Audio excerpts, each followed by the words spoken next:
So 18.5 says that a population of buffalo increases at 15% per year.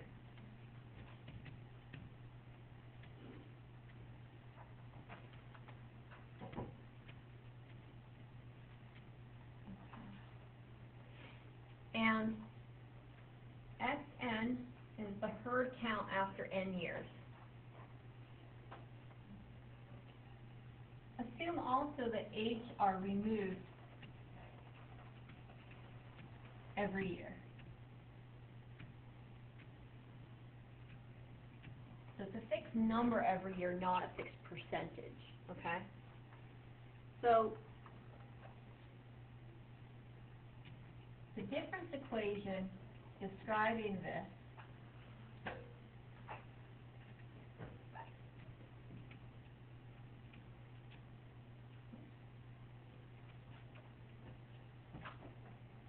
looks like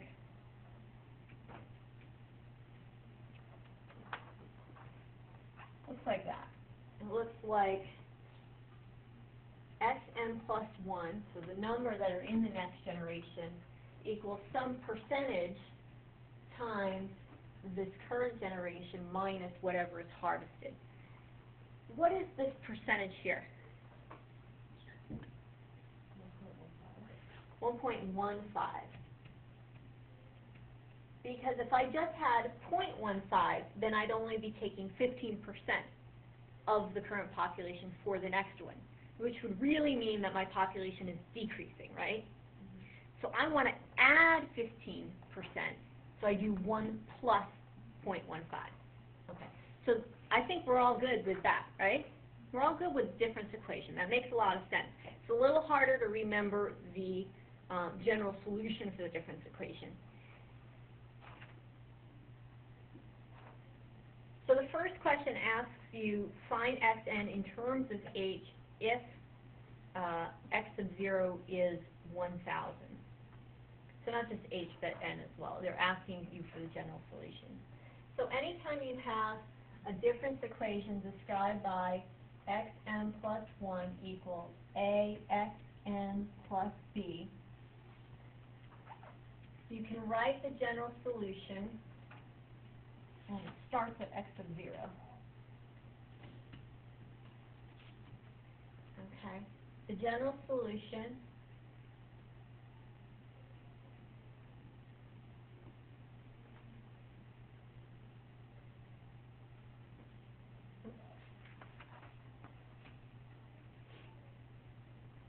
there's about 3 parts, right?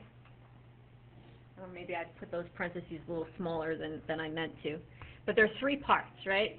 And one thing we should be thinking about is this constant that has to be calculated a couple of times. Anybody remember what has to be calculated a couple times? D over 1 minus A. Right, D over 1 minus A. That appears over here, right? Actually, it's a plus. And then it appears somewhere else. Which parenthesis does it appear in? Anybody remember? The larger one. Well, I made the larger one actually the N one, so let me change that so that I have more room in the larger one. Okay. I just kind of unproportionately, I needed the larger one for the one that wasn't N, right? Is the sign between them supposed to be plus? Good catch. Good. Okay. Now, any other? I'm testing you guys. This is good. This is good. I'm starting to get people to speak out. Ezra. I think you're also missing the starting population. Oh, so where does the starting population go? Well, you said there's a B. People told me there was a B minus 1 over A in here. Where does the starting population go? Right before that. Is it multiplied? Whoops. Minus. There's a minus sign between there. Good. See, we know this. We know this. It's intimidating, but I think you guys have done this enough. You're starting to remember, you know. What goes in here?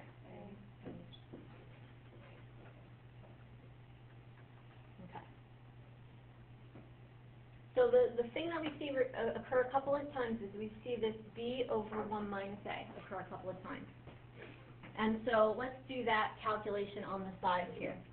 B is what?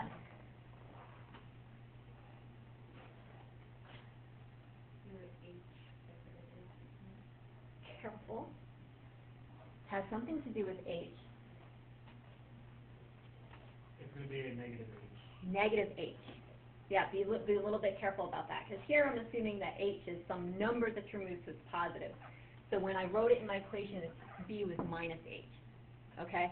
So this is minus h over 1 minus, and then a is this 1.15, right?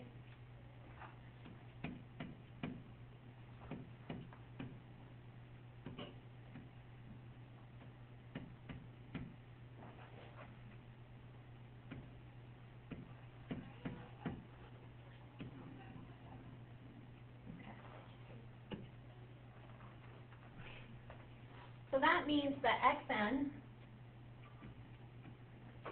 equals, oops, it's not an n, that's a 0. I don't know if that came out too well. X of 0, in this case they told you x of 0 was 100. I'm sorry, 1,000. I wrote 1,000 and I said 100. And that b minus a you've calculated is h over 0.15. We have a here to the n, plus, again, that same thing you just computed, h over 0.15. Okay. So that is xn in terms of h and n. What does that mean, plus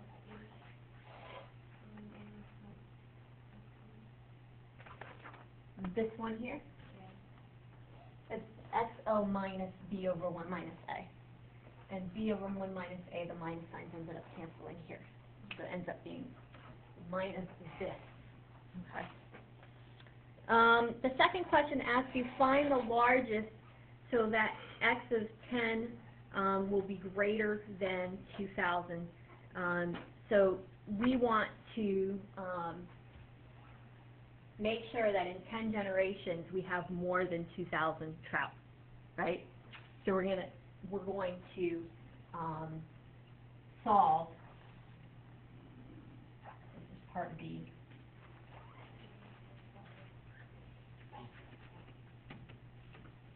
Are we working towards buffalo? Did Trout? I say trout? Yeah. No, buffalo. What is going on with me today? You guys are catching all of my mistakes. I should be giving out candy for that. Find largest h or such that the number of buffalo in the 10th generation is greater than or equal to 2,000. So we could do a table using the difference equation, but we could also use our general equation. So instead of doing this 10 times in a table with different h's, which makes it awful difficult to see, we could just plug it into our general equation. Yeah. Is that x of 10 or is that x of x10, x10, sorry. Yes. And is that x sub 10 equals 2,000? Greater than or equal to Greater 2,000. than. Yeah. So we go over here and use our general equation to get x10 equals 1,000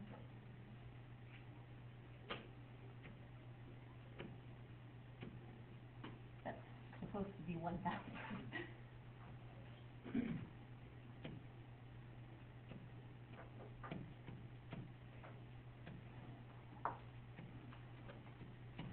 Now, 10 is n. So instead of writing n, I'm writing 10 now. Okay? So I'm looking at what happens in the 10th generation. And I want that to be greater than or equal to 2,000.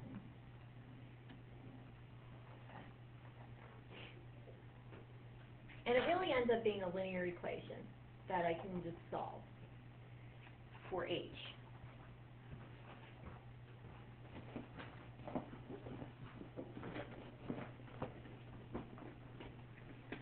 pull out our trusty calculator.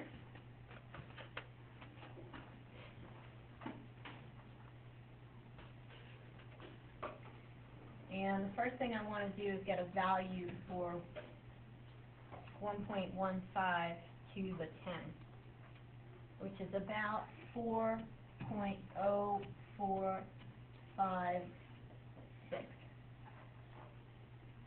Okay.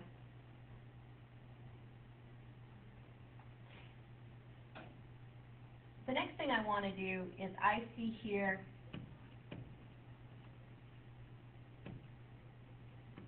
I factor this in.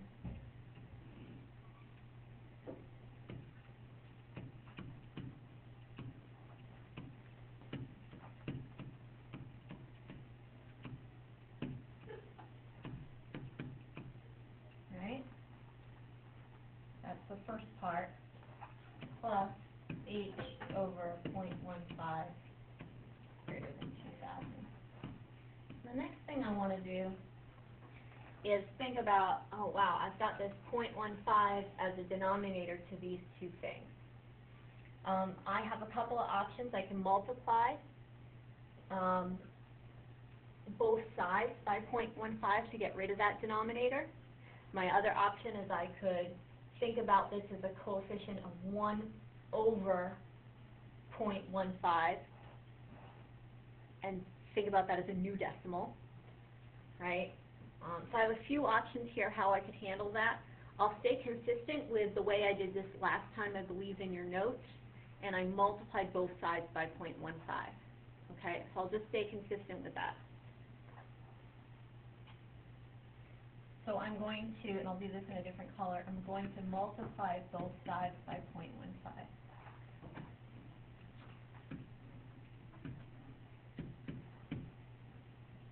That's to get rid of that 0.15 in the denominator there. So when I do that, I'll have 1,000 times 4.0456 times 0.15 minus, if I multiply it here, it cancels with this, right? So I just have 4.0456H. And last but not least, the third term. And it'll just cancel with the denominator. And this will just be 2,000 times 0.15. Okay. So we've got 1,000 times 4.0456 times 0.15, and I get about 606.84 minus 3.0456H, right? I just added the coefficients of H, greater than 300. This is a linear inequality. Yes, Chelsea. I'm sorry, how did you get 4.0456 again? That was just right here. I'm tearing it down. Yeah, but how did you get it? 1.15 to the 10. Oh, okay, you're right. Yeah. So you just came on the right side of that equation, the 4.0456 times h.15. Did you just cancel them out? The 0.15, when I multiplied it here, so this would have been a times 0.15, Right. then these canceled. Right. Yeah, that's what I did to each of those later two terms. So it didn't cancel in the first one because there's no denominator like that. It canceled in the next two terms. Yeah.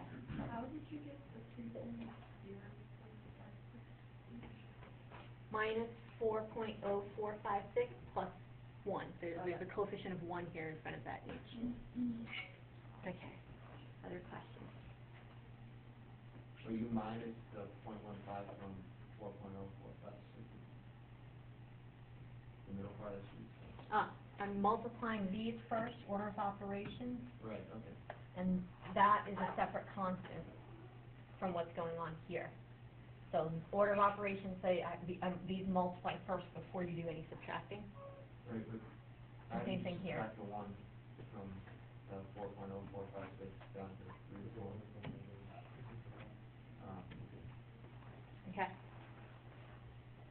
Good questions. I wanna answer all of these algebra things. Okay.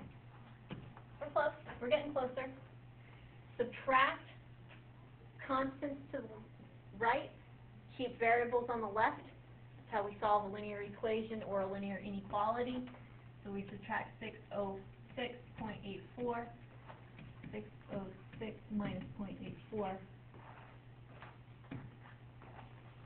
You get minus 3.0456H is greater than or equal to minus 306.84. And then we want to divide by the coefficient, right? I'm going to do that in a separate color.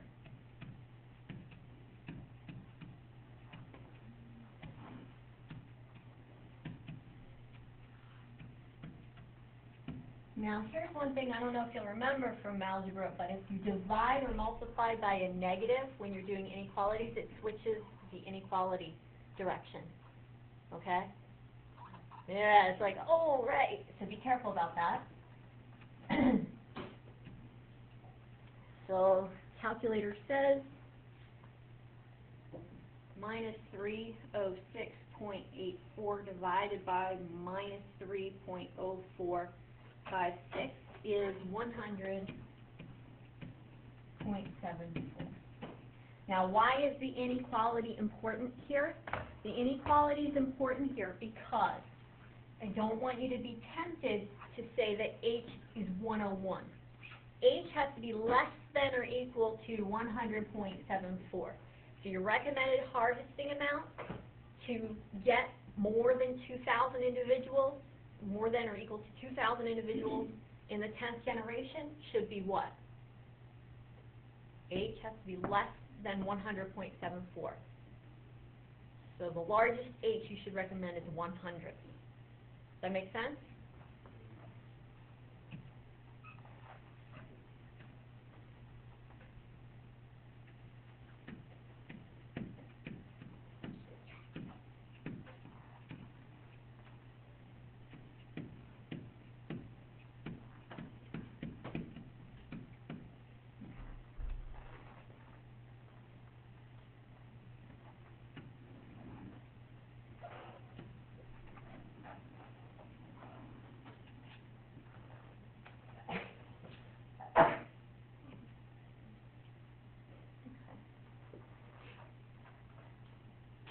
So let me think about a slightly related question.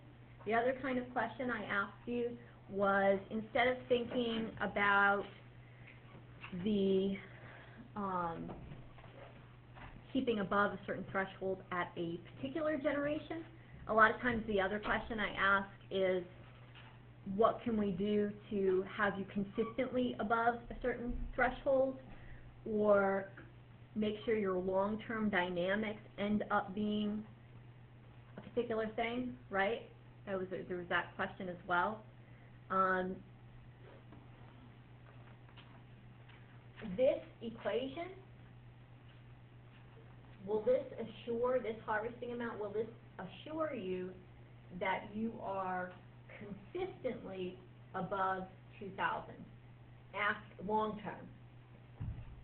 Will that harvesting recommendation, will it work to make you consistently above?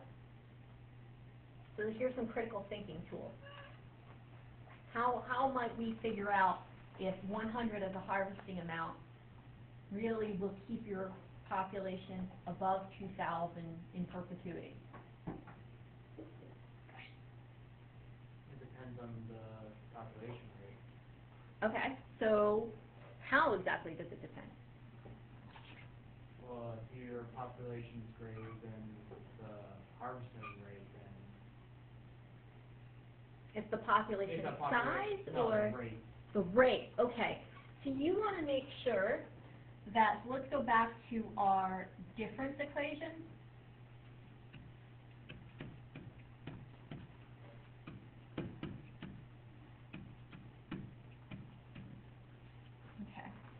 he's saying, I think, that when you look at this initial growth rate minus harvest rate, that you want this left box to be greater than this, greater than or equal to your harvest, right? And so if you're starting at, if you're dealing with a population that you know at generation 10 is going to be greater than or equal to 2,000 at least, right? So let's use 2,000 in there. Okay? Question. Where did that little extra then plus? I just separated this into two. So this is the original population plus the offspring in the next generation.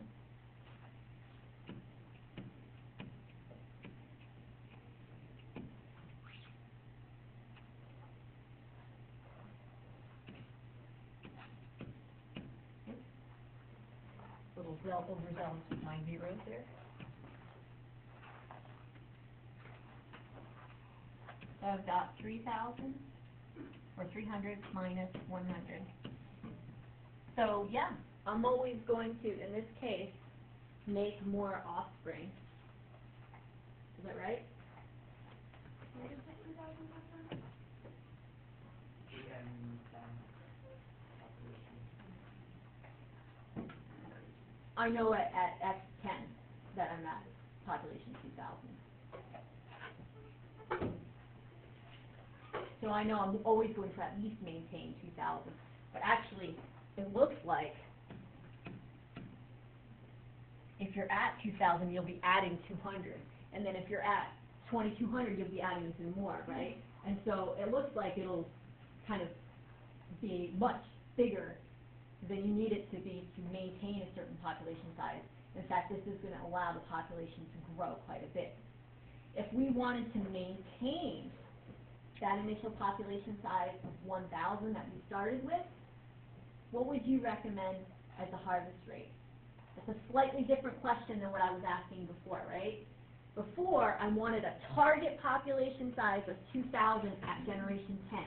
So that's good for management, right? Because you say, I want a target population of 2,000 for these buffalo in 10 years, right? It's a little bit different question than saying, I want, once that target population of 2,000 is reached, what can I now recommend as a harvest to keep it at 2,000? You see that slightly different question? Or, if I were to instead do a completely different management plan and just put 1,000 in a reserve and just maintain that 1,000, that's a different kind of carrying capacity that I want to maintain, right? Okay? So think about that question now.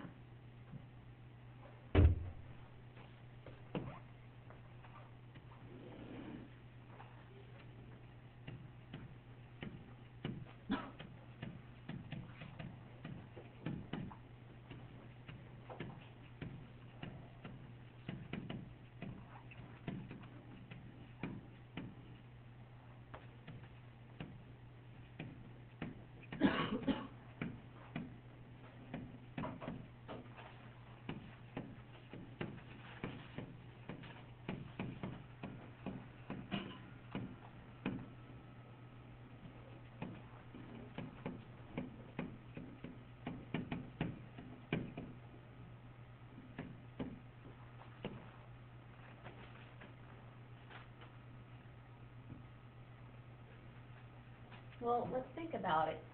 You want, this is your difference equation. You don't even need to go to the general form to answer this question if you don't want to.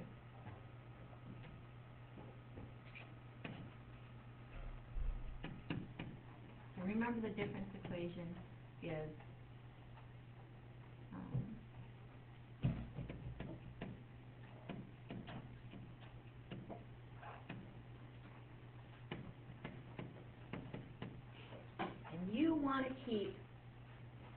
you want to recommend a harvest amount.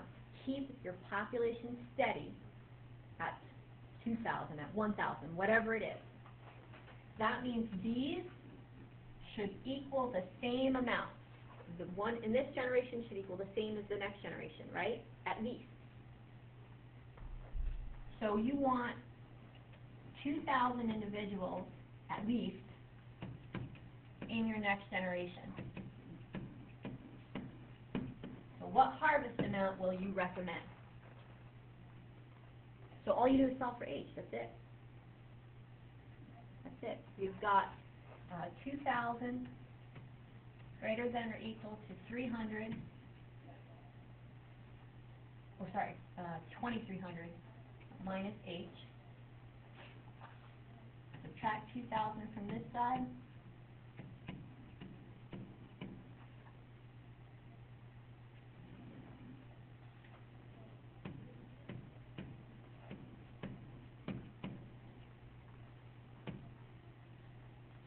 Add H to the left, and I get that, oops, yeah, so my harvest rate should be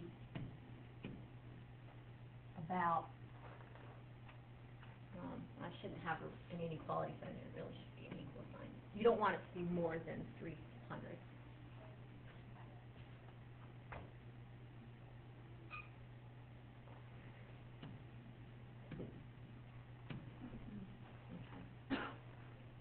So that's what I would recommend as a harvest amount, 300, if I want to keep my population now at 2,000. Makes sense, right? If you're trying to allow the population to grow, you're not going to allow the maximum harvest amount, right? But when you get to that target population size, then you can increase your harvest amount if you want to keep it there instead of keep increasing, right? So there's a couple of different questions being asked here. But there's a lot of critical thinking involved in that solution, yes. But I don't think you also just multiply 0.15 times 2,000 equals 8. Yes, I mean, it's the same thing. You know what this, wait, say that again. 2,000 times 0.15. Yeah, it's the same thing as what I was saying before. It's just you want that increase in the population to balance out the harvest.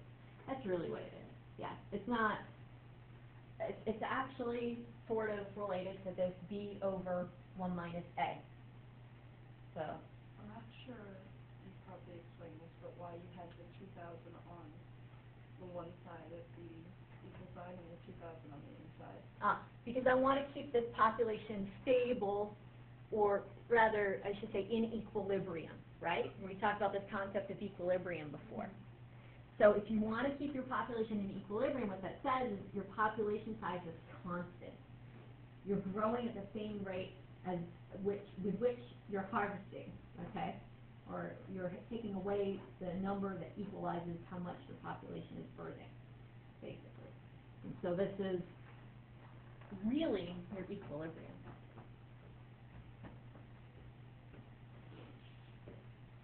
It's a good critical thinking question about, do you understand the concept of equilibrium? And there are a few concepts that we verbally have discussed in class that we haven't necessarily done lots of homework on, but that we are grappling with those definitions and what they mean and having discussions in class and spending quite a bit of time on that. The equilibrium is one of those concepts. Intermediate value theorem is another one of those concepts. The idea, what you've been doing with the spreadsheets and building your populations is something that we've kind of talked about, because you couldn't replicate that on an exam, for example, because I'm not giving you access to Excel. But at least you're hopefully bringing home take-home ideas from those discussions. I think that one's probably, from the first section, a good problem to start with, because it's been a while since you've looked at those, maybe. So, it's a good one to talk about. Any others?